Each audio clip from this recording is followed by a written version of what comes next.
Hello, good afternoon and welcome to my humble model railway, Bedstead Junction. And I've just had a locomotive arrive today. The Royal Mail delivered this on a Sunday actually.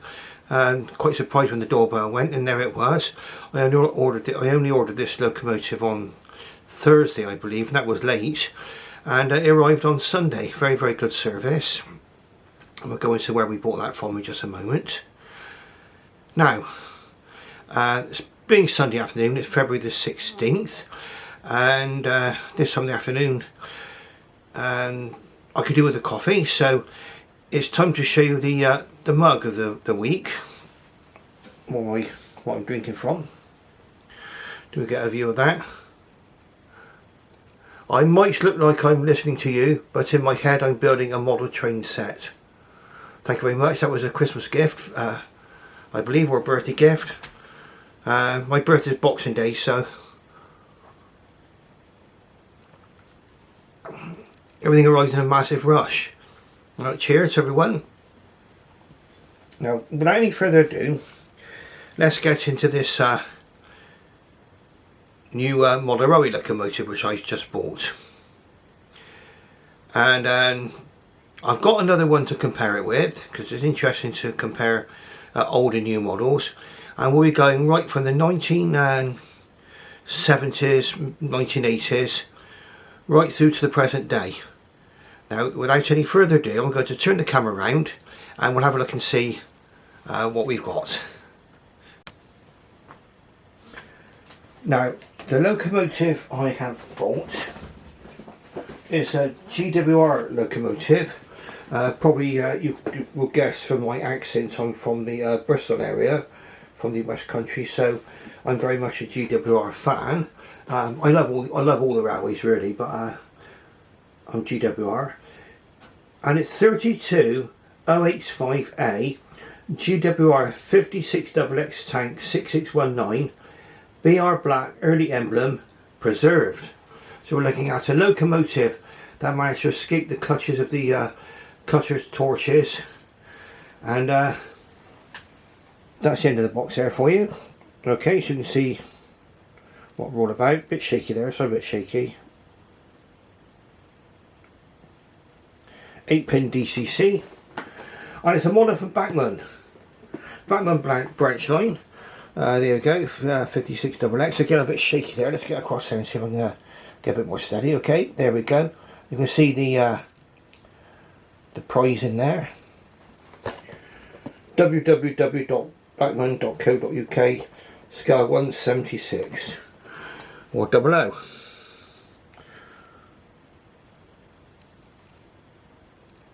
Okay, now the history on the back of here.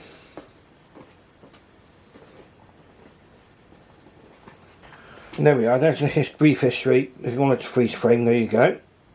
You can read that later. But we'll go into some of the main points of this in just a moment. And we'll talk about why the Great Western Railway built these locomotives. And my phone's just gone off with an alert. So I'm just going to switch over to Do Not Disturb, so we don't get any more buzzing and bleeping noises while we're doing this. There we go. Oh yes, the joys of recording all this live, more or less. Right, so we're going to, this is where I bought this from.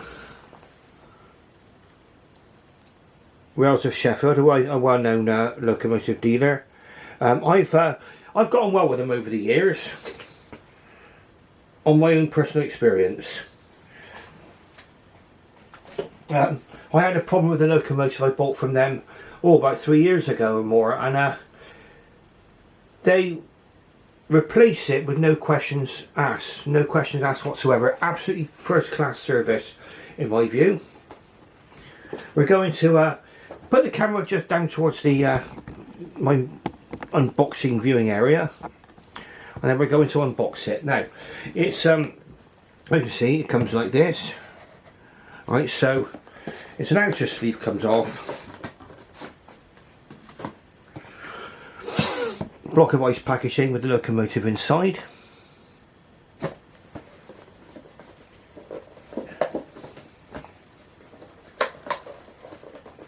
And I know a lot of people might want me to just get on with it, but in my view, an unboxing, it gives you an idea about what the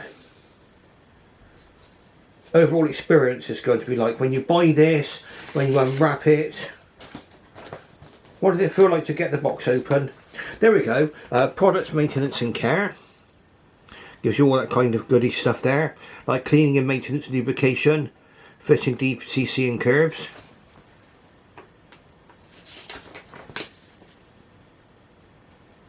The product warranty, and joining the Bachmann Collectors Club there.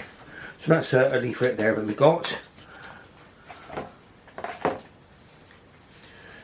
And then we've got this diagram here. And this is where I've got a locomotive already on the rails, which you'll be seeing quite shortly.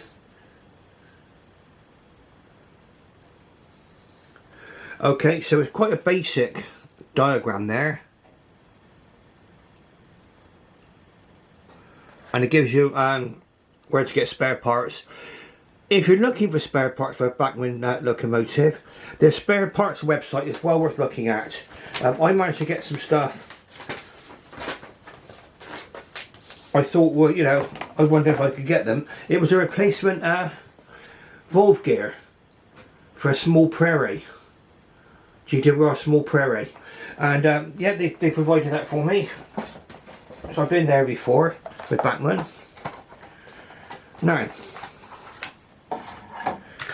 block of ice packaging, and then we'll do the big reveal. As you can see, it's in BR black livery, which I understand it to be livery it's preserved in. And we'll take it out. Now, does it feel heavy? The weight feels reasonably heavy. I'm going to put everything back together again because it means you can't lose any parts or bits and get them mixed up with other locomotives. Let's try and get this in here. How does that go?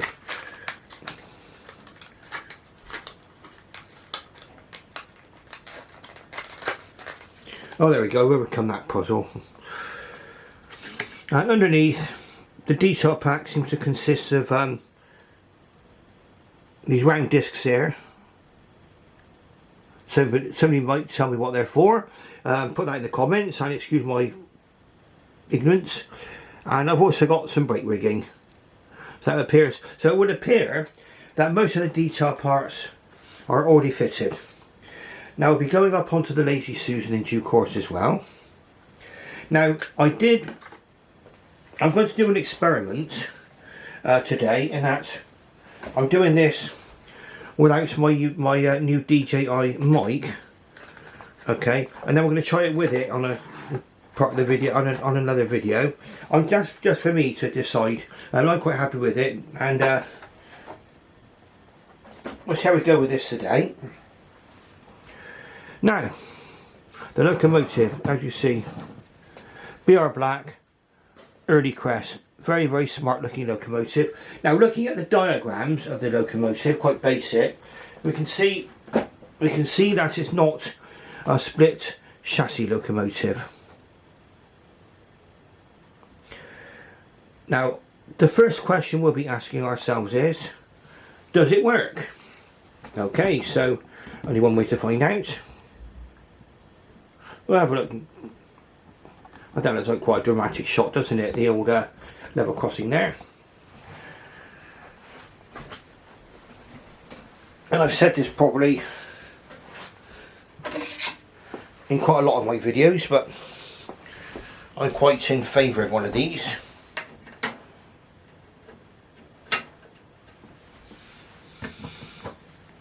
A railing ramp.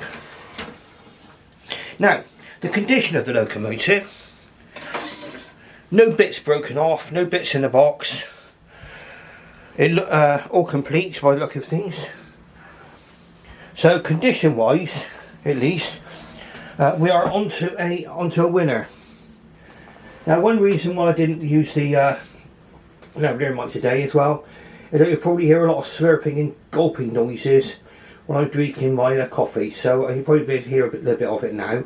But with the lavalier mic, it will probably be amplified. So here we go.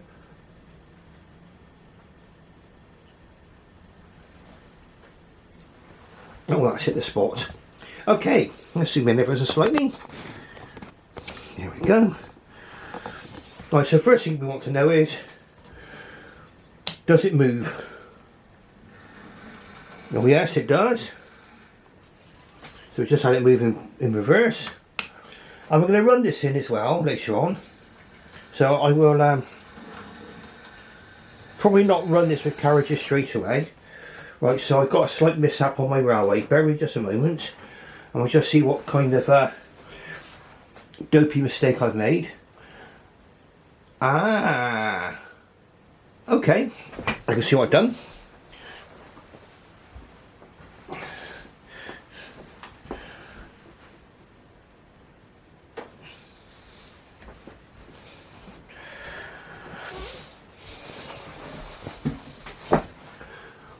Fire the signal on these hopeless. Now then, here we go. So now we're back to normal. So away we go. Now we'll see this one coming around the track in just a moment, and we'll have a little talk about her. The 56XX appears to be running very, very smoothly in my opinion.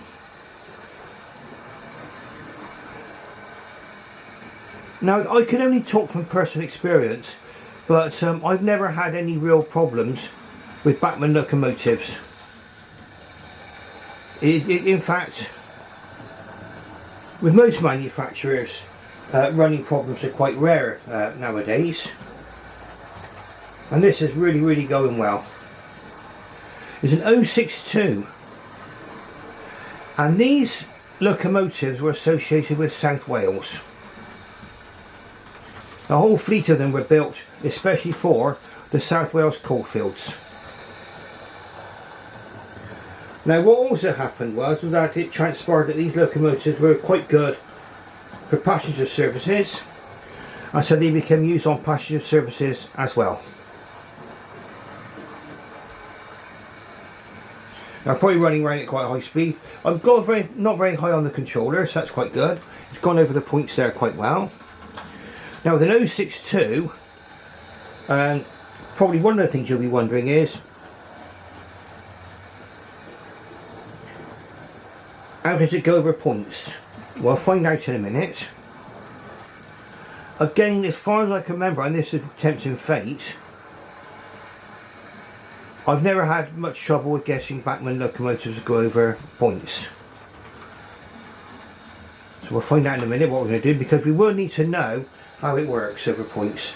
I've just been hearing a bit of a clunk on the line there, so I'm going to just stop things a moment. I'm just going to test parts of my track. False alarm. It was just the sound of the locomotive going over the level crossing. So let's just go forward a little bit, and we'll come round to the signal box, and then we'll see where we are. Now I've actually changed the points. I just had the camera switched off for a few seconds, and so I've changed the points. We're going to see what this locomotive is like going over this junction here. So we're coming off of a curved junction. Here we go. Over there, no, not right. It negotiated that with no problem whatsoever. Let's just slow the camera down. So slow the controller down, and let's watch her coming into the station. That is slow speed running there. That's out of the box. That's what it runs like out of the box. I've got slow speed running. So, okay. A little bit of a dodgy bit of track there, I think. So, let's bring in. We'll have a look at that track. I've been replacing loads of fish plates on this track lately, and the locomotive did slow down to a stop when it got to this part of the track, so we'll have a look at that in a minute. Now we've got the two side by side, two locomotives, and we are bridging the gap between the 1970s and 80s and the present day. Now I'm going to be running exactly from what my knowledge is of these models, okay? And we'll go through this the best way I can to explain to you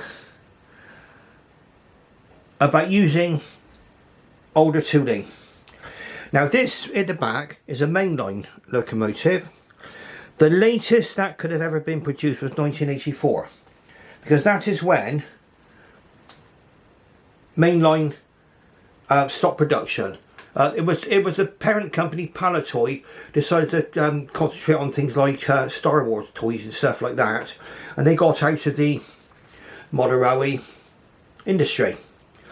Now over the years we had over the transition there was a company called Replica Railways who took on some of these older Bachmann mainline models, and then they finally became Bachmann, which is what you see in front of you here. Now as far as I'm aware, the body on this one, the mainline, is very much very similar to what's on the Bachmann. And looking at it, you can see that some of the stuff, there's moulded detail, just the same. The cab roof slightly different. Very similar models. So the main, I mean, they may have done some embellishments on this, which I'm not aware of. We'll have a look inside to see if the cab details anymore. Sprung buffers, you get those, but you don't get those on the mainline locomotive, mainly because in the 1970s I don't think any locomotive or 80s, nothing had sprung buffers.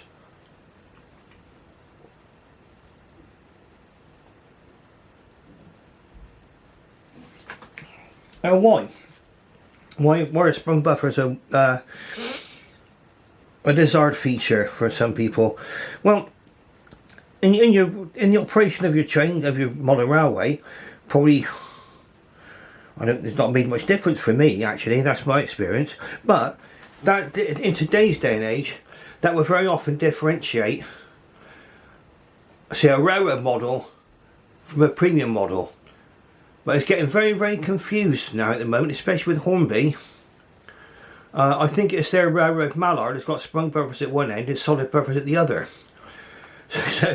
But it is usually a sign that the manufacturer has gone to some effort in the production of the model. Very nice actually. Now it's difficult to see inside the cab, and this is why I think, and I'm going to have a look inside now to see what I can see. Right, I'm not going to even show it to you. I'll tell you the reason why.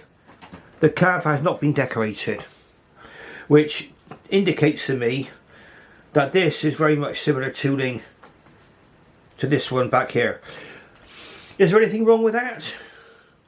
In my view, probably not. And you can hardly see inside the cab anyway. This tooling by mainline, in fact a lot of the tooling is by mainline, going back to the 70s and 80s, they were, like Airfix, they were way ahead of their time, in my opinion. Definitely woke the industry up, let's put it that way. Now what I'm going to do is we're going to go on to the Lazy Susan in just a moment, and we're going to have a good close look at this locomotive. And while we're doing that, I'll be looking across at the mainline model and seeing what major differences there are. Now obviously the mainline model is in GWR livery, so we're going to get a lot more embellishment. You've got copper chimney, brass safety valve cover, and the whistles portrayed there. Right here, everything's been painted black.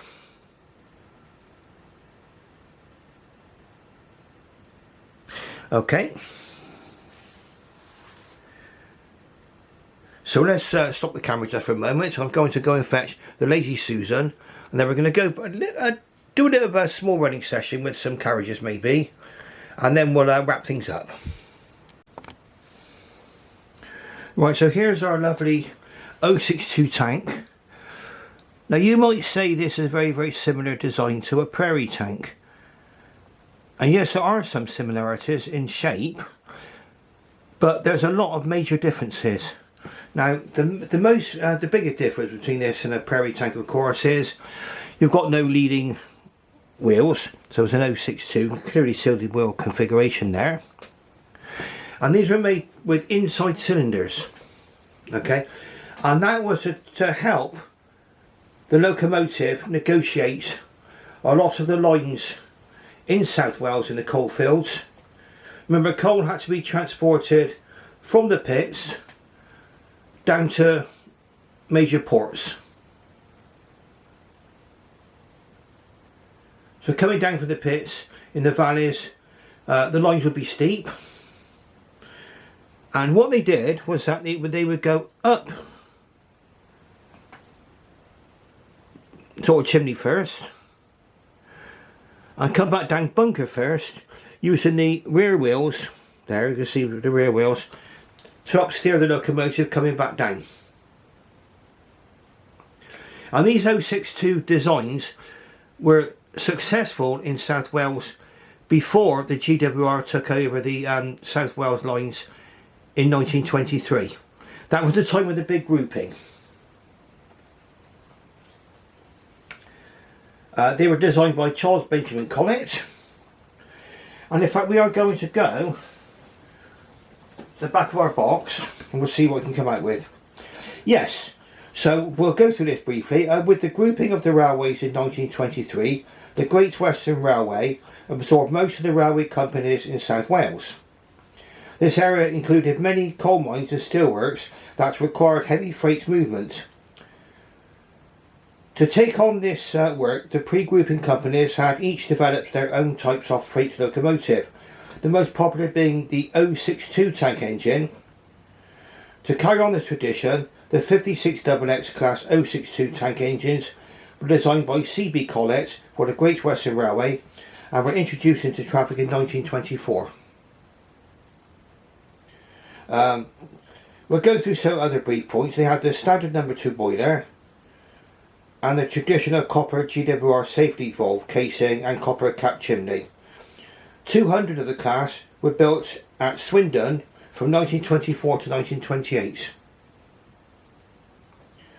The vast majority were sent to work in South Wales, and others were allocated to the Bristol, Worcester, Wolverhampton and London areas.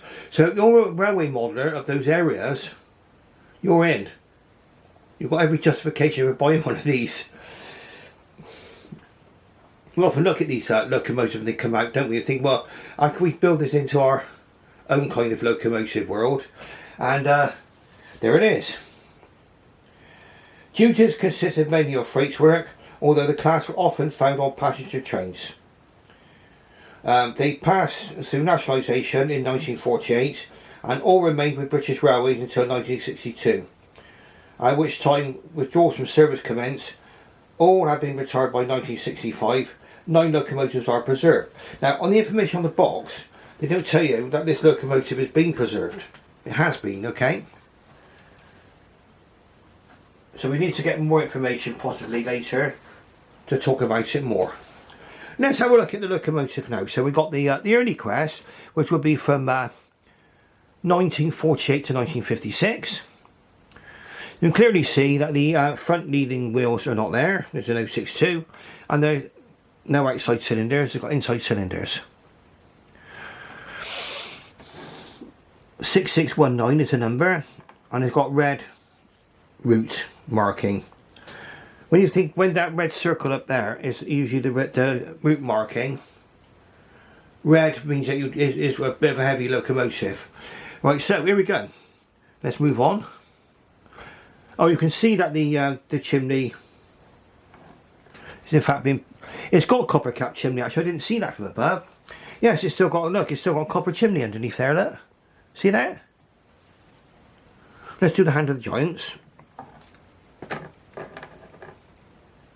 See the copper? That's really nice. I love it. Okay, but the safety valve cover is black, but then you've got the whistles here. Hand of the giants once more.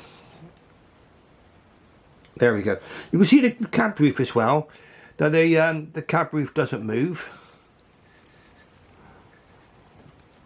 And you might be able to see inside there. I can show you there is no painted cab detail.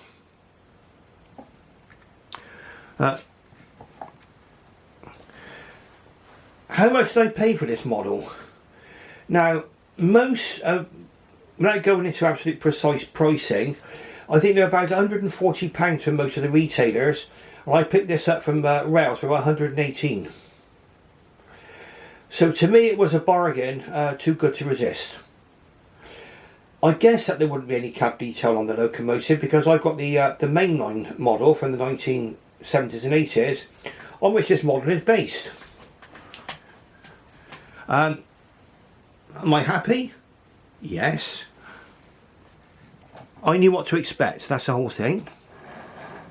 Now, let's take a look at the front of the locomotive. I think we're in focus there. Yes, we've got 6619 the number. Shed plate just underneath. Sprung buffers. NEM type couplings, as far as I'm aware. Lamp irons all on there, all intact. For those who want to see me doing this. Sprung buffer. Bit of sprung buffer action for you there. For those who want to see it, there we go, the sprung buffer action. Here you go. I hope that's satisfied you sprung buffer fans out there. The hook there on the buffer, and it's just a plain red buffer, really, no number painted on there. And then the other side, very much similar. I mean, what do I like about the black coloured locomotives? I think is that any detail you do have on there, in my view, just pops.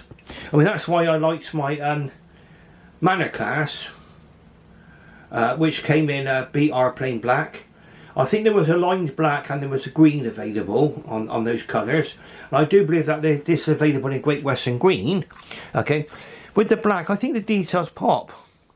Well, the handbrake lever, I don't know if you can see in there, that's been painted silver, so that's some detail there for you.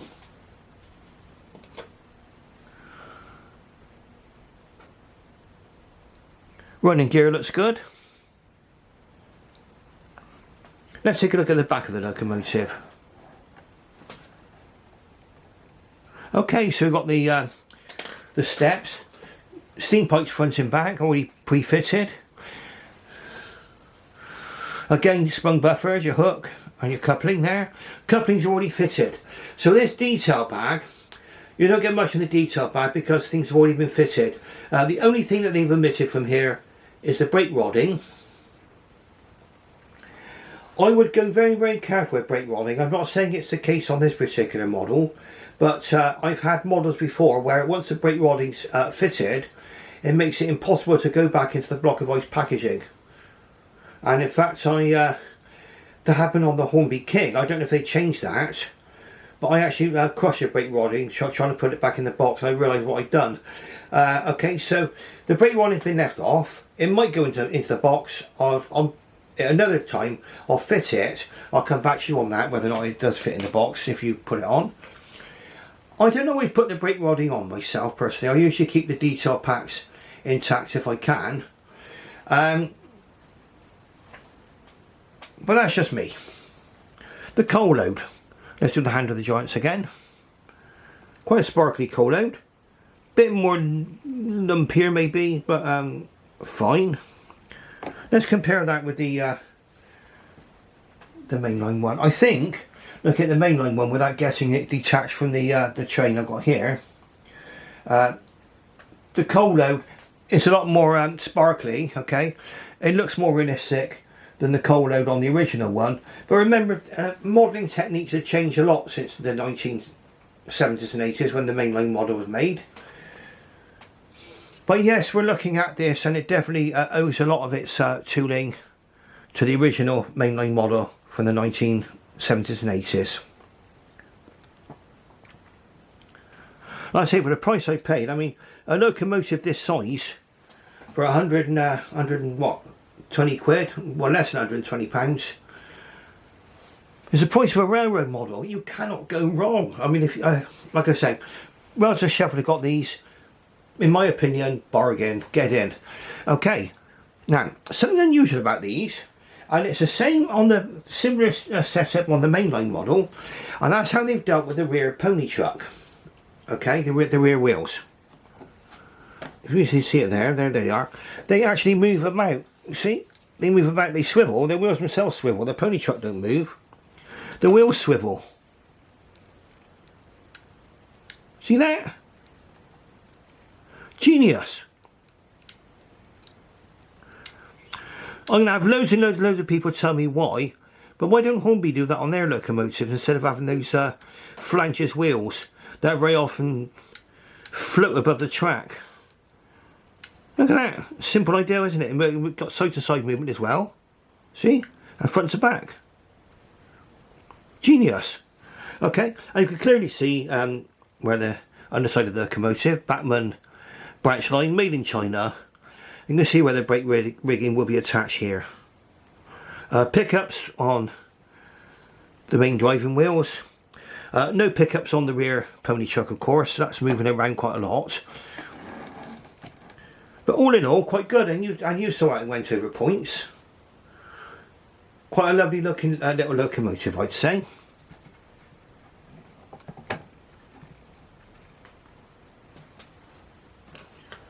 Not bad at all.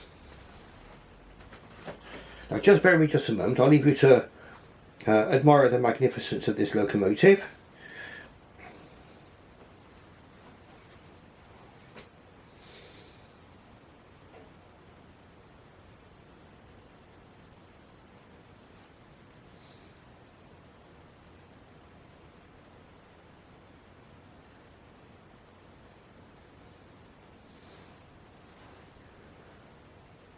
Right.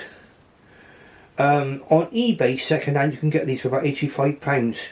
The cheapest I've seen is 60 quid. Sold here for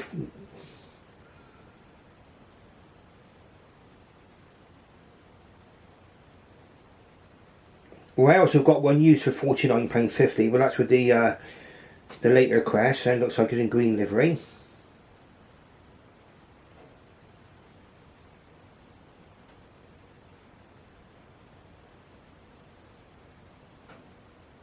Yeah, the price was £118, I think I paid for mine. Oh, the Kerner Modern Rail Centre have got it for the same price, £118.99. So, it looks like they've been, some of these people have actually reduced the price of these now. Good, you can get these for about the same price. They have been reduced, like I say, from the higher price of £140. I've seen them on sale for that much. Okay, so you need to look out when you buy them.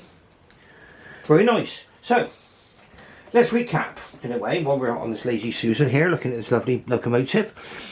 If you're a modeller of the West Country, it looks like these appeared in there, and lots of other areas. Okay, but especially South Wales. You maybe got you want to incorporate a steelworks or a mining area. What better locomotive to have is one of these, specially built by Charles Benjamin Collett for the South Wales coalfields. Now we're going to go onto the track in a minute. I'm going to attach some coaches, and we're going to see. We're going to give this one some passenger duties, okay, and then we'll do another running session another time, comparing the two locomotives actually running. So I think what we may do is another tank engine video, a running session of tanks engines, okay. But in the meantime, we'll take this one from the Lazy Susan, we'll go onto the track and we'll do a final running session, and then we'll finish things off. Okay, so we've given this locomotive a train of 3 BR Mark 1 coaches, which obviously for the early crest, 1948 to 56. I do believe these coaches were first produced in 1950, so I've actually got something that's actually prototypically correct for today, I believe. Oh, that pulled away beautifully. I mean, I only had to touch the controller and away it went. Okay, beautiful, lovely, look at that. Now,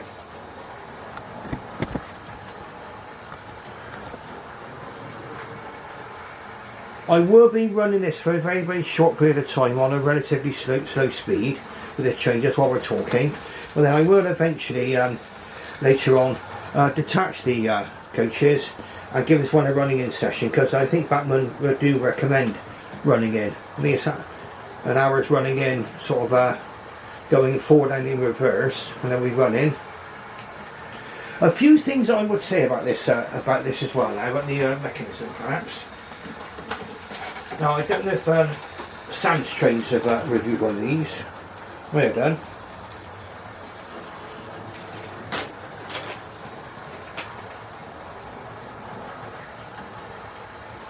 Now from what I can tell, and I could be wrong, I could be right, as they say, the song goes, I do believe that these axles, driving axles, don't have separate bearings. Now it could be now some Bachmann models, some Hobby models dispense with actual bearings, and so what you've got is the axles running directly into cutouts to the chassis.